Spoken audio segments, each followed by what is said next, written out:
제가 오늘 설명드릴 내용은 이제 다름이 아니고 이 제목 그대로입니다. 프로그래머로서 창업학인데 여러분들 이 제목을 보는 순간 이질감을 약간 느끼셨을 가능성이 굉장히 높습니다. 왜냐하면 프로그래머하고 창업이란 두 단어가 별로 그다지 잘 어울리지 않는다는 생각이 드시죠? 저도 그랬습니다. 그래서 제가 이제 오늘 여러분들에게 말씀드리고 싶은 내용은 뭐냐면 바로 프로그래머로서 창업을 하는 데 있어가지고 과연 어떤 어려움이 있고 그리고 뭘 주의해야 되고 어떤 것을 고려해야 될지를 경험을 잠깐 나누고자 합니다. 우선 근본적인 질문을 하나 해보겠습니다. 창업을 하려는 이유가 뭘까요? 프로그래머나 또는 뭐 기획자나 또는 뭐 개발자나 다 좋습니다. 역시 비슷한 현상을 느낄 수 있습니다. 뭐냐? 자기가 생각한 바대로 뭔가를 밀어붙이고 추진하려고 하면 그 밀어붙이고 추진할 수 있는데 그 과정에서 들어가는 노력 이런 게 너무 크기 때문에 실제로 자기가 하고 싶은 일을 하기 전에 사실상 백기를 드는 경우가 많습니다. 물론 이제 그걸 다 극복하고서 하는 사람이 진정한 이제 전문가라고 생각할 수는 있습니다. 그런데 여러분들이 음식점 가서 딱 이렇게 얘기를 하죠. 지배인 불러와. 그러면 지배인이 딱 옵니다. 그럼 여러분들이 지배인한테 얘기를 하면 지배인이 해줄 수 있는 갑자기 고난이 커지면서 여러분들이 원하는 일을 할 가능성이 높아집니다. 그런데 마침 주인이 있었다면 훨씬 더 여러분들은 주인하고 뭔가를 협상하게 되면 더 많은 걸 얻을 수 있을 겁니다. 똑같습니다. 창업을 하게 되면 여러분들이 그만큼 여러분들이 벌어들이는 돈에 대해 가지고 집행할 수 있는 권한이 커지기 때문에 자기 방향을 맞춰가지고 뭔가 할 수 있는 역량 자체를 갖다가 최대한 발휘할 수 있게 되는 그런 장점이 있습니다. 물론 장점 뒤에는 단점이 있습니다. 고민거리는 같이 한번 보시죠. 실제 해보기 전에는 모릅니다.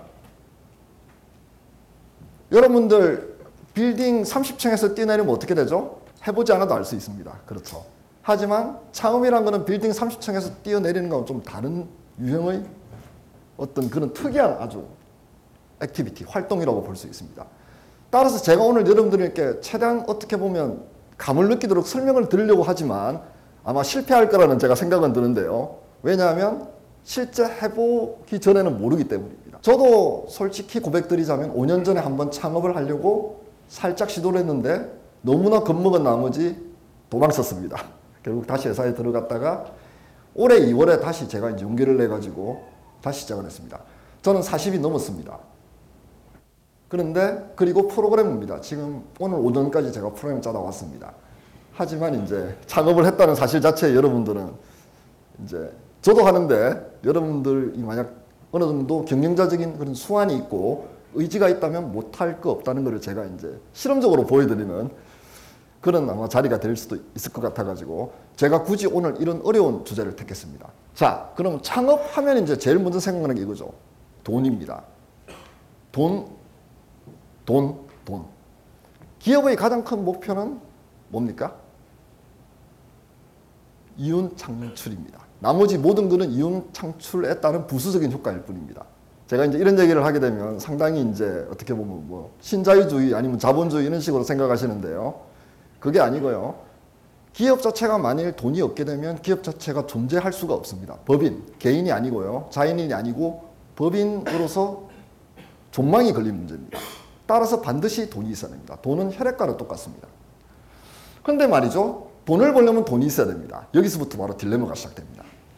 먼저 투자를 받으려면 성공을 해야 돈을 빌려줍니다. 여러분들 은행에 가서 돈을 빌리려면 신용이 있어야 됩니다. 근데 신용이 있으면 왜 돈을 빌리죠? 돈이 있다는 얘기인데요. 그렇지 않습니까? 그런데 이제 문제는 뭐냐면 투자 자체를 갖다가 받으려면 성공해야 하는데 성공하려면 돈이 있어야 되는 이런 순환 논리가 성립되기 때문에 상당히 처음에는 어렵습니다. 즉 자기 개인의 사재를 털어가지고 어느 정도 자기가 성공한 모습을 보이지 않으면 힘들다는 그런 문제가 생깁니다. 제가 벤처 투자자들하고 얘기를 해보면 상당히 재밌는 얘기를 합니다. 만약 저한테 얘기를 하죠. 충고를 합니다. 조언을 해줍니다. 당신이 만일 우리한테 투자를 받으려면 둘 중에 하나를 보여주십시오. 예, 어떤 겁니까? 6개월 안에 10만 명 한번 모아보세요. 사용자를 서비스로. 또는 1년 안에 매출을 10억 올려보십시오. 라고 얘기를 합니다. 그럼 제가 묻습니다. 그렇게 하려면 돈이 필요합니다. 그럼 벤처 투자자는 간단하게 다시 대답을 합니다. 그 능력을 보여주기 전까지는 저는 당신한테 투자하지 않습니다. 그러면 이제 할 수 없이 제 신용카드를 쓰거나 제 가족들의 돈을 빌거나 아니면 제가 열심히 저축한 돈으로 뭔가를 시작해야 된다는 어려움이 있습니다. 근데 여러분들은 이제 투자의 본질에 대해서 심각하게 고민하셔야 됩니다. 모든 투자는 기본적으로 빚입니다. 장래 대갚아야 될 빚인데요. 빚의 특징이 뭡니까? 이자까지 같이 갚아야 되는 겁니다. 그렇기 때문에 뭐 라운드 A, 라운드 B, 라운드 C에서 투자를 받아가지고 여러분들이 뭔가를 하려고 하는 어떤 그런 생각을 하셨으면 지금 다시 생각하십시오. 투자 자체도 빚이라는 사실을요. 돈은 합리적으로 관리를 해야 되거든요. 버는 방법, 쓰는 방법, 지키는 방법인데 뭐가 제일 쉬우냐 하면 버는 방법이 제일 쉽습니다. 돈 벌기 어렵지 않습니다. 왜냐? 들어온 것보다 나간 게 적으면 돈을 버는 겁니다. 그렇죠. 그렇기 때문에 쉬운 겁니다. 하지만 이제 쓰는 방법부터가 좀 어렵고요. 지키는 방법은 더욱더 어렵습니다. 그렇기 때문에 돈을 어느 정도 벌어가지고 회사가 잘 나가는 듯 하다가 갑자기 회사가 이제 거꾸러지는 경우들이 많은데요. 바로 2번, 3번을 제대로 못하기 때문입니다. 현찰만 가득 쌓아둬서도 되는 일이 아니고요. 그렇다고 막무가내로 써도 안 됩니다. 굉장히 어려운 예술이라고 보실 수 있죠. 다음으로 이제 실제 혈액이 흐르게 하려면 말이죠. 돈을 벌게 만드는 뭔가 원동력이 있어야 됩니다. 많은 사람들은 어떤 나만이 알고 있는 아이템 이걸 갖다가 가지고 시작을 하는데요. 저는 극단적인 생각으로 첫 아이템은 반드시 버려야 한다고 생각합니다. 이유는 뭐냐? 첫 아이템은 여러분들 상상 속에서는 성공하지만 실제 현실에 가보면 실패할 가능성이 거의 99%입니다. 따라서 여러 차례 실패하는 게 당연한데요. 한국에서는 굉장히 어려운 게 한 가지가 있습니다. 뭐냐면 바로 사업을 할 때 개인 연대 보증 이란 걸 써가지고 잘못하면 자기가 파산 직전에 놓이는 그런 어려움이 있을 수가 있고요. 두 번째는 뭐냐면 이 아이템 자체를 갖다가 다른 사람이 그냥 싹 가져가가지고 포장을 한 다음에 빠르게 해버리는 그런 케이스들도 많습니다. 한마디로 도둑질 나가는 케이스들이 많기 때문에 굉장히 조심을 해야 됩니다. 물론 이걸 막기 위해 가지고 이제 뭐 특허도 걸고 그 다음에 여러 가지 각종 보호 장치를 만들기도 하지만 그건 어디까지나 그냥 자위 차원입니다. 사실상 다 무력화하려면 무력화할 수 있습니다. 무섭죠. 예전 같으면 이제 등산의 비유랍니다. 사업이 어떤 목표가 있고 저 목표를 향해 가자 하면 10년이고 20년이고 가서 올라가면 됩니다. 근데 최근에는 워낙 기술이 빨리 발전하다 보니까 윈드서핑입니다. 환경은 계속 변합니다. 자기 주변 서 있는 환경도 변하고 그리고 기술 동향도 변하고 고객의 마음도 변합니다. 윈드서핑을 하면서 제자리에 머물리라는 얘기는 아니고요. 때때로 랜덤 점프를 해가지고 새로운 분야 아니면 뭔가 좀 유망성 있는 분야로 자유롭게 건너뛰는 능력도 있어야 합니다. 따라서 예전보다 사업하기가 훨씬 더 어렵습니다. 자, 다음으로 이제 두뇌가 있어야 됩니다. 함께 일할 사람들인데요. 요즘은 사람이 핵심입니다. 특히 소프트웨어 분야에서는 사람이 전부입니다. 창업을 하자면 이제 여러분들이 뭐 사무실 걱정도 하시고요. 그 다음에 이제 뭐 세금 납부하는 것부터 시작해서 월급 주는 걸 어떻게 하느냐 이런 온갖 고민이 다 드시는데요. 실은 사람 구하는 거에 비하면 그런 나머지 고민들은 고민도 아닙니다. 사람을 못 구합니다. 따라서 예전에는 이제 위대한 경영자 또는 위대한 마케터들이 프로그래머를 고용해가지고 뭔가 사업을 벌이는 게 정상적이었다면 요즘은 거꾸로 될 수도 있습니다. 프로그래머 창업한다고 어느 정도 회사가 규모가 커지면 그때 전문 경영인을 영입하는 그런 방식이 오히려 더 자연스럽게 될 날이 오지 않을까라는 게 지금 제 생각입니다. 한국에서 말입니다. 미국이 아닙니다. 그 이유는 뭐냐면 바로 개발자 숫자가 줄어들기 때문입니다. 그래서 초기 목표를 한번 보시죠. 노 오버헤드입니다. 따라서 최소 인력을 유지해야 됩니다. 인력은 말입니다. 다른 거하고 달리 고정비가 됩니다. 월급 안 주면 바로 빠이빠이입니다. 요즘 개발자들 옛날하고 다릅니다. 우리가 남이가 하면 예 남입니다. 그리고 이제 갈 사람입니다. 이게 나쁘다는 표현이 아닙니다. 왜? 프로그래머는 밥 안 먹고 삽니까? 여러분들 첨단 전자제품 깨짓 같은 거 뽐뿌질 안 당하고 삽니까? 그걸 사려면 돈이 있어야 됩니다. 따라서 직원 월급도 못 주면 당연히 다른 데 찾아가야죠. 저는 그게 지극히 정상이라고 봅니다. 의리 이런 거 다 필요 없습니다. 일단은 자기가 새끼 밥을 먹고 나서 생각을 해야 될 그런 문제라는 거죠. 다음으로 모든 사람이 함께 일을 해야 됩니다. 왜? 오베드를 줄이기 위해서입니다. 한 명이 놀고 나머지 애들 노저라고 하면 큰 기업 같으면 가능합니다. 20대 80 파라토 법칙부터 시작해서 여러 가지 법칙들이 알려주죠. 하지만 작은 기업 같은 경우는 한 명이 노를 앉으면 배가 이렇게 돕니다. 그리고 나서 잘못하면 암초에 부딪혀서 가라앉을 수도 있습니다. 한 명 한 명이 굉장히 중요하다는 겁니다. 따라서 사람 뽑을 때도 굉장히 조심해야 됩니다. 마지막으로 조직은 최대한 팽팽하게 해야 됩니다. 스타트업부터 뭐 CTO, CEO, CE로 시작하고 O로 끝나는 모든 조직을 다 만들어가지고 시작하시려고 하시는 분들이 있는데 큰일 납니다. 왜? C, X, O는 대부분 다 오버헤드입니다. 그렇게 생각하셔야 됩니다. 자, 잠깐 생각을 한번 해보시죠. 이게 바로 이제 밸브라고 스팀 만드는 회사죠. 여기서 이제 Handbook for New Employees. 신입 사원들을 위한 핸드북이라는 책인데 이거 꼭 보십시오. 재밌습니다. 여기서 상사 없이 일하는 방법. 일을 하다가 좋은 아이디어가 떠오른다. 동료 아이디어를 나누다가 둘이 합심해가지고 같이 일한다. 그리고 자기들이 출시한다. 끝입니다. 이렇게 하면 보스 없이 일할 수 있습니다. 초수평적인 문화입니다.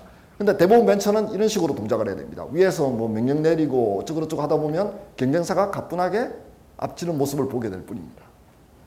따라서 모든 명령의 전달 단계마다 잡음은 2배로 늘어나고 메시지는 반으로 줄어든다는 말을 명심하십시오. 다음으로 파트너 고객인데 이게 진짜 중요합니다. 제가 처음 5년 전에 왜 도망을 갔느냐 하면 딱 발을 갖다가 이렇게 해서 이렇게 싹 디디니까 피라냐 떼들이 그냥 월을 오는 거예요. 호구가 나타났다. 신났습니다. 그냥 저는 못 잡아서 안달입니다.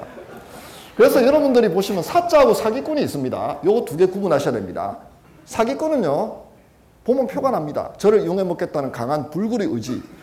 타오릅니다, 활활. 하지만 사자는 그걸 드러내지 않고 접근해가지고 저를 도와주는 척 하는데 실은 제 힘을 다 빼버립니다. 그렇기 때문에 사자한테 걸리면 죽음입니다. 5년 전에는 제가 이걸 어떻게 구분하는지도 몰랐고 이게 뭘 의미하는지도 몰랐는데 지금은 마치 이제 손오공이 스카우터를 차듯 딱 보면 이제 점수로 보입니다. 사자일 확률 몇 프로, 사기꾼일 확률 몇 프로. 일단 한번 믿어주는데 만일 저희 믿음에 배반하는 행동을 하면 응징에 들어갑니다. 응징이 뭔지 아시겠죠? 통장에 돈 찍힐 때까지는 손 하나 깜짝 안 하는 그런 응징을 한번 보여줍니다. 다음으로 이제 우량 고객을 오래 유지해야 되는 문제가 있습니다. 우량 고객을 발굴한 다음 오래 유지해야 되는데요. 착각을 만들 게 뭐냐면 바로 인맥만으로는 절대 안 됩니다. 가서 술 마시고 그리고 골프 치고 해가지고 사업 따내는 거 요즘 불가능합니다. 왜? 실무자들이 그렇게 해가지고 떨어지는 낙하산 오더는 거부합니다. 실무자도 자기 목을 보존해야 되지 않겠습니까? 따라서 실력이 우선입니다. 정말 점점 더 그렇게 변할 거고 앞으로 더 그렇게 변한다고 저는 확신하고 있습니다. 다음으로 계약 하나하나에 일희할 필요 없습니다. 하나 땄다고 좋아하고 하나 안 됐다고 뭐 침울하고 그럴 필요가 없다는 겁니다. 그러면 이제 고객한테 뭔가를 팔아야 되지 않겠습니까? 그래서 부가가치를 일으키는 수단은 4가지입니다. 제가 보기에는 용역, 인건비를 받고 사람 머릿수를 채우는 게 있고요. 솔루션이 있습니다. 어떤 제품이 있는데 유감스럽게도 커스터마이징을 많이 해야 되는 그런 제품입니다. 패키지가 있습니다. 여러 사람한테 그냥 뿌리면 사람들이 알아서 설치해서 씁니다. 서비스, 뿌릴 필요도 없습니다. 사람들이 알아서 웹페이지로 와서 등록을 해서 쓰게 됩니다. 이렇게 내려갈수록 마케팅이 올라가고 난이도가 올라갑니다. 제품 개발하는 데 들어가는 노력 1, 패키징에 들어가는 노력 3, 마케팅에 들어가는 노력 9라고 생각하시면 됩니다. 초계사를 꾸밀 때는 이제 항상 주의해야 될 게 뭐냐면 베터를 바라지 말고 일단은 굿 이너프로 만족해야 됩니다. 그리고 외부 가용 자원을 최대로 활용하십시오. 요즘 뭐 직접 다 설치해서 하려고 하지 마시고 외부 서비스를 쓰십시오. 다음으로 상품하고 회사 자체의 모양새 사이에 줄다리기를 하십시오. 회사 모양 너무 잘 갖추다 보면 상품이 안 좋아지고요. 상품에 너무 치중하다 보면 회사 모양이 안 좋아집니다. 둘 다 잘 하셔야 됩니다. 그래서 근본적으로 사업은 위험을 관리하는 겁니다. 하지만 기본적으로 사업은 고위험인데요. 역설적으로 호랑이입이 가장 안전합니다. 따라서 여러분들이 사업을 하실 때요. 사업을 하기 때문에 위험하지만 위험하기 때문에 정신을 바짝 차리기 때문에 실제로 위험한 일은 안 생깁니다. 한번 해보십시오. 그래서 제가 해보라는 얘기를 드리는 겁니다. 다시 이제 밸브인데요. 책상 움직이는 방법을 기술한 도표입니다. 왜 이렇게 되어 있겠습니까? 밸브의 모든 책상은 이동 가능합니다. 왜? 팀을 마음대로 만들으라고. 또 초수평적인 문화를 보게 되는 거죠. 그래서 이제 다른 거 다 제가 이제 제쳐두고 마지막으로 제가 이제 요약해서 설명드리자면 남의 조언을 무시하십시오. 지금 제가 설명한 내용도 다 무시하시면 됩니다. 특히 성공담을 갖다가 술자리에서 말하는 사람이 있으면 그 자리를 빨리 박차고 나오십시오. 왜? 사람마다 기업마다 참 맥락이 다른데 자기 맥락으로 남의 성공을 재단합니다. 그런 사람하고 말하지 마십시오. 대부분 사자입니다. 제가 사자 구분법 이겁니다. 다음으로 실패담은 귀담아 들으십시오. 왜? 실패담은 공유하지 않습니다. 자기가 천박하게 보이거든요. 지금 제가 마지막으로 여러분께 이걸 보여드릴게요. 과거에는요. 장전, 조준, 발사인데요. 요즘은 장전, 발사, 그리고 유도입니다. 그러니까 총을 쏘게 되면 그냥 총알을 발사해놓고 총알이 잘 맞겠지라고 기대하시면 안 되고요. 총알 자체를 갖다가 무선으로 유도하든 유선으로 유도하든 여러분들이 표적에 가도록 맞춰야 됩니다. 근데 그렇게 하려면 제일 중요한 것은 바로 실행입니다. 닥치고 실행. 어떻게 보면 창업에서 이게 가장 중요하고요. 그리고 프로그래머로서 여러분들 인생을 만드는 데 있어가지고 너무 많이 생각하지 마십시오. 슬램덩크에도 나오죠. 생각이 많으면 발이 움직이지 않습니다. 일단 발을 움직이고 그리고 나서 주변을 돌아본 다음 생각을 해서 정확하게 골에 슛을 넣으시는 멋진 개발자가 되기를 바라겠습니다. 감사합니다.